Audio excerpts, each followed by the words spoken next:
So, before we start our report, let's pray first. Lord nga balaan na ito kasi magkasasalamat pagtagin na namamahalan na pagkina sa utulang na nagkasalamat ang mahal sa mga lahat ka namin labin na sa bamahan.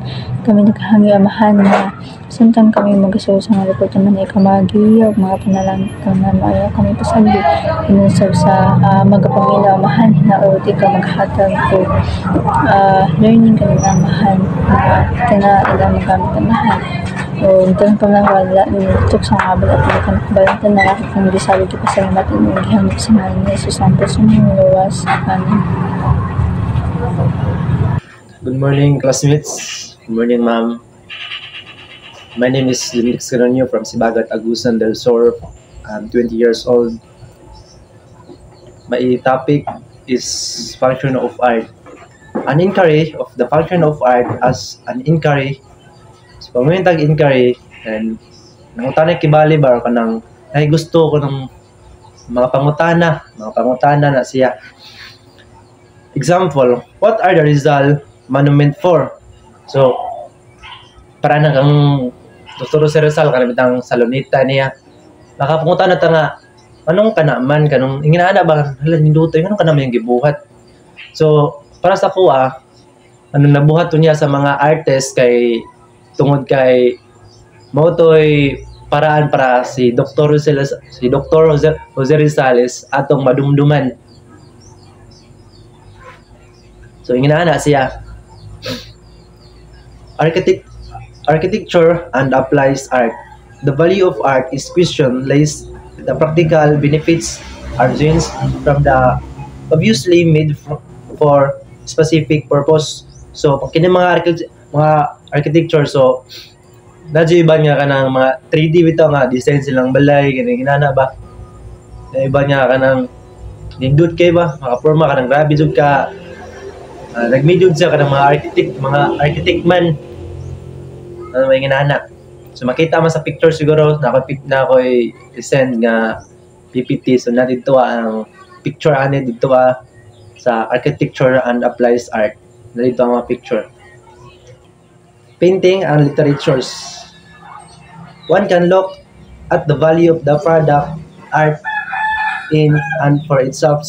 So, ang painting and literature. So, pag once nga ang kinabale, ang imong drawing na magnindot jud na or like 3D na jud na value. Na may dakamit ang mahibog ang hindutan ay nana ba. So, personal functions of art.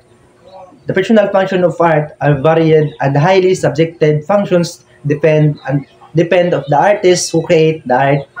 And the artists may create an art out of the self-expressions, entertainment of therapy purpose. So, pag may function of art, so napoy mga artists day nga create sila pinagi sa ng expression nila ang inana.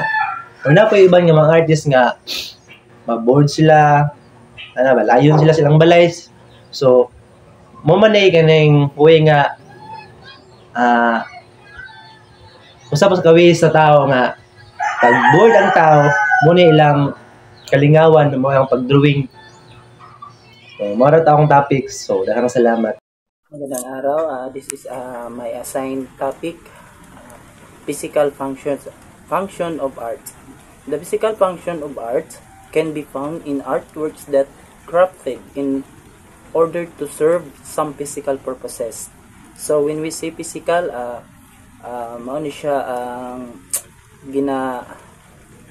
ginalihok sa tao, mga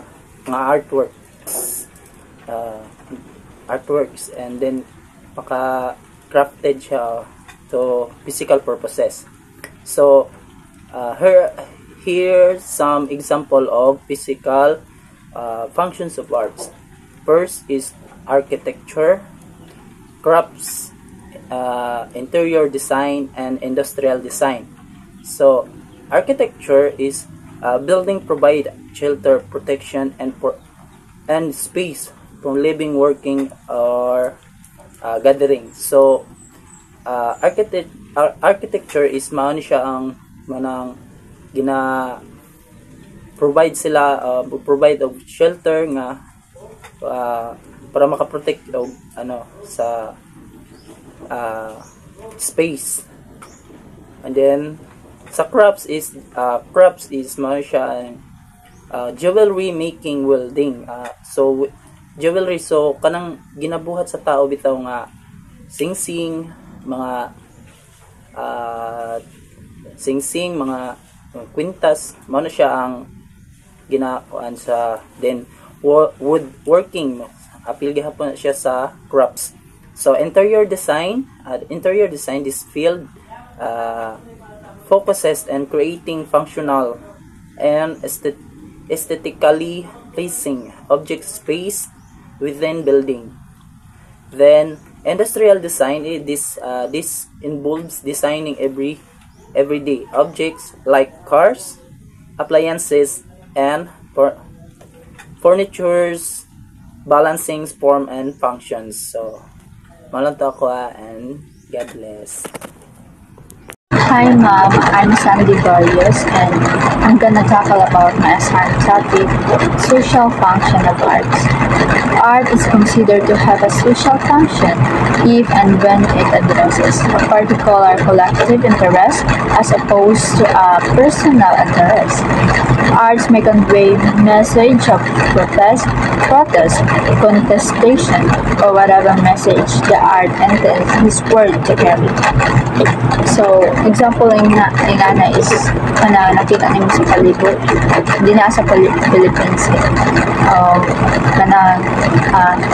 hintahay kanang mga drugs, tipang abuse, ana, or kanang mga nahimo din sa Pilipinas para anang kagubot or nagubot, ana, pwede nimo na himuon nga inspiration sa imong arts nga buhaton or i-paint nimo na siya nga mga situation. So next is political arts. Political arts is a very common example of an art with a social function. Art can also depict social conditions such as photography, picture of property. So example nga na kay kanatuod niya, gigan ka sa pinaka pobre hantod kay naadto na ka sa pinakataas. And political arts is artists continue to use their work to express their political views and to promote social change. Parehay nga to akong example na gikan sa kapobrehon na himuog dato sa kuan. Pwede nimo na siya himunog inspiration sa imong art na buhaton diha. So that's all. Thank you. Music was principally used for dance and religions. Music has been used for both dance and religion throughout history. Music is a universal performing art that is often used rituals and other social events. Music and dance are art forms that often go hand in hand and can be used to express emotions and tell stories. Music can inspire people to dance and people can tune their movements to the rhythm of the music. Music in religion, also known as sacred music, that is composed or performed for religious use. It can be a way to transcend human existence. Sa Pilipinas, halimbawa, ang musika ay ginagamit sa mga seremonya ng mga katutubong relihiyon tulad ng mga ritual ng mga Ifugao at Tibuli. Ginamit din ito sa mga sayaw na may kahalintulad ng mga kilos at galaw tulad ng tinikling at kari. In the ancient world saw music as an instrument to facilitate worship and invocation to gods. In the ancient world, music was a key part of religious and dance rituals. Music was used to create synchronicity between dancers and warriors. People composed hymns to express their feelings and emotion. Music was also used to accompany stage play and movies. Sa sinaunang panahon, ang musika ay tinuturing bilang isang kasangkapan upang mapadali ang pagsamba at pagtawag sa mga Diyos. Sa mga kultura ng mga sinauna, ang musika ay ginagamit sa mga seremonya at ritual upang makipag-ugnayan sa mga Diyos at makamit ang kanilang kalooban. Ang mga musikero ay itinuturing bilang mga tagapamagitan sa pagitan ng mga tao at sa mga Diyos. Music was essential for synchronicity of dancers. Music can determine the style or dramatic quality of a dance. In fact, composers are often instructed to emphasize or clarify the drama already inherent in the choreography. Ang musika ay bigay ng ritmo at ginagamit upang magbigay ng ritmo sa pagkakasabay sa mga sayo. Ang mga musikero ay nagbibigay ng tugtog sa sumasabay sa mga kilos ng mga mananayaw na nagbibigay ng pagkakasabay at pagkakaisa ng kanilang mga galaw. Music guarantees that warriors were simultaneously. In ancient time, music was mainly used for religion and dance. Music was used to worship and invoke gods. It was also used to ensure that dancers were in sync. Music was essential for synchronicity in dance and marches. Ang musika ay ginagamit upang magbigay ng ritmo at pagkakasabay sa mga kilos ng mga mandirigma sa labanan. Ang mga tugtog ng tambol at iba pang mga instrumento ay nagbibigay ng signal para sa mga mandirigma na umatake o umurong ng sabay-sabay. Today, music has expanded its functions and coverage. Music has expanded its functions and coverage in many ways, including its use in media, technology, and social events.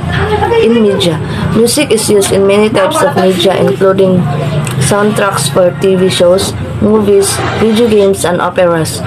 Music is also used in journalism, academic study, and therapy. In technology, the invention of the phonograph and tape recorder allowed music to be recorded and reproduced, which changed how people experience music. Digital music is commonly played in MP3 players, smartphones, and CD players. In social events, music is often a key part of social events and religious ceremonies. Music is performed in public and private settings such as concerts and festivals. Music can be enjoyed in many ways, including listening, performing, creating, and composing. Ngayon, ang musika ay lumawak ang tungkulin at saklaw. Nagamit man ito sa iba't ibang larangan tulad ng pelikula, television, radyo, at iba pa. This is a lot of music that has no connection to dance and religion.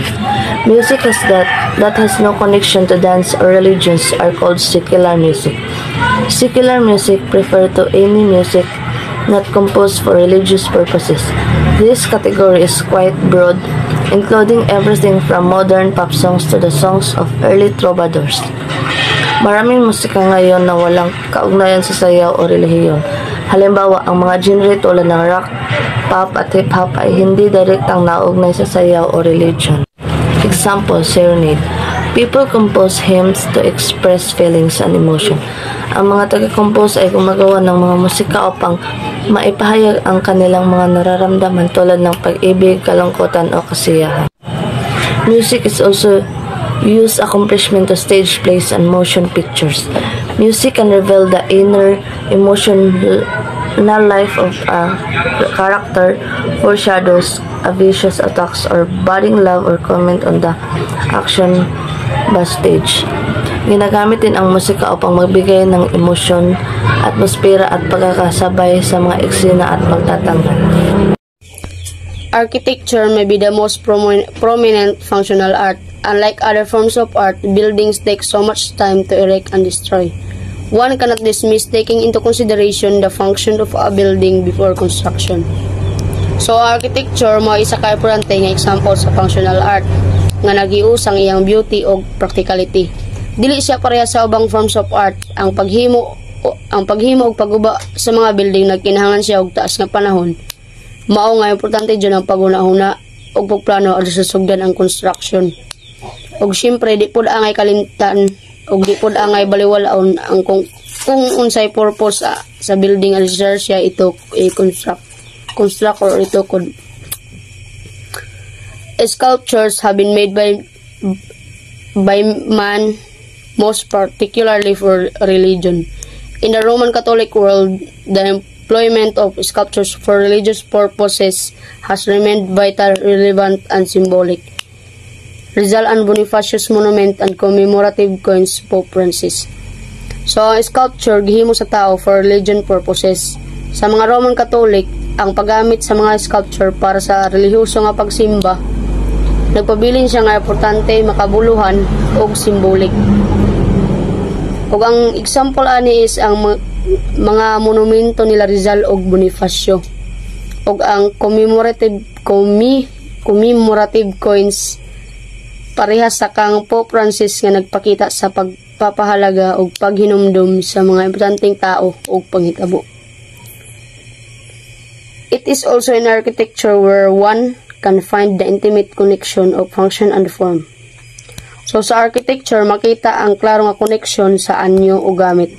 Kung asa ang design sa mga building kay dili lang aron nindot tan-awon, kundi naapod siya tukmang praktikalidad. Ang example is kanang ang mga balay gidesignan siya dili lang aron nindot tan-awon. Kay kanang pachar-char. Kung dili napod siya kanang kuan pod siya ba? Komportable pod siya o kanang safe siya po yan. Thank you. So good afternoon everyone. Our next topic is the philosophical importance of art. So for medieval theologian Saint Thomas Aquinas of 1225 and 1274, a beautiful thing had three primary characteristics. So ingon ni Saint Thomas Aquinas, isa ka medieval theologian, nga there are three characteristics of beauty daw. So the one is the integritas, holiness, integrity. It must not be deficient in what it needs to be most itself. So from the word wholeness or kabuuan, kuntahay sa isa ka art, dapat ang isa ka art is dili siya kulang sa color, sa iyang shape, or sa mga lines nga dapat naa dito nga art. Dapat dili jud siya magkulang para matawag siya ni Thomas Aquinas na beautiful. So the next one is the consonantia, proportion or consonance. And its dimension should suitably correspond to other physical object as well as to a metaphysical ideal.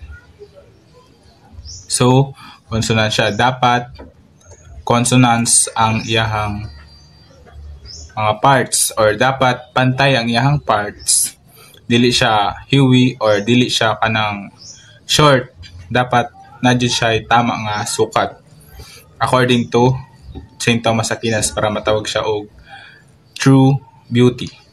The next one, the third one is claritas, clarity, radiance. It should clearly radiate in intelligibility, the logic of its inner being, and impress this knowledge of itself on the mind of the perceiver. Claritas, kung tayo sa isa ka artwork, dapat clear siya pagkabuhat, dili siya kanang dapat clear nga or makita sa viewer o ma-feel sa viewer kung unsa ang art nga narito. Kung tahay example is ang Mona Lisa. So sa Mona Lisa, pagtanaw pa lang sa viewer, makita nimo ang emotion na naa sa art. Di ba? O sa mga churches, ang kanang mga bintana sa church nga naay kanang tinted glass ng mga bintana, which is naay painting ang mga glass, painting sa kanang mga painting ni God, kung unsa yang nagihan ato nga time, di ba ma-feel sa viewer kung ug unsa to siya ang nahitabo dito So mo na to siya. Matawag siya ni Saint Thomas Aquinas og beautiful kung naaning tulo ka karakteristik ang integritas, consonantia, claritas. The next is architectural historian and liturgical design consultant Dr. Dennis McNamara, assistant director at the Liturgical Institute of the University of St. Mary of the Lake Magdalene Seminary Iusius explains, Integritas, Claritas, and Consonantia proved critical in building a church. Because as a theological and sacramental revelation of the new heaven and new earth. A beautiful church will provide a fullness of theological ideas, but being complete not only in all of its functional parts, but also in its sacred imaginary. So according kang Dr. Dennis McNamara, dapat na adjuning tulo ka characteristic of beauty sa pagbuhat og church. Dapat dili lang siya buhat-buhat lang kanang magbuhat ra ta diri kay gusto nato. Dili, dapat kompleto siya ang integritas, ang kabuuan, ang claritas, ang claritas, ang clarity. Dapat makita jud dito sa mga viewers nga for siya para according to Dr. Dennis McNamara, so ang church dili lang siya place for gathering. Dapat place po siya nga mag-symbolize og heaven. Dapat ang church is complete siya og structures para pareha sa altar, nave, stained glass og uban pa. Og dapat clear ang design nga makapakita siya og faith og spirit. In simple terms, beauty isn't just about looking good. It's about being whole, balanced, and meaningful, according to St. Thomas Aquinas and Dr. Dennis McNamara. That's all. Thank you for listening.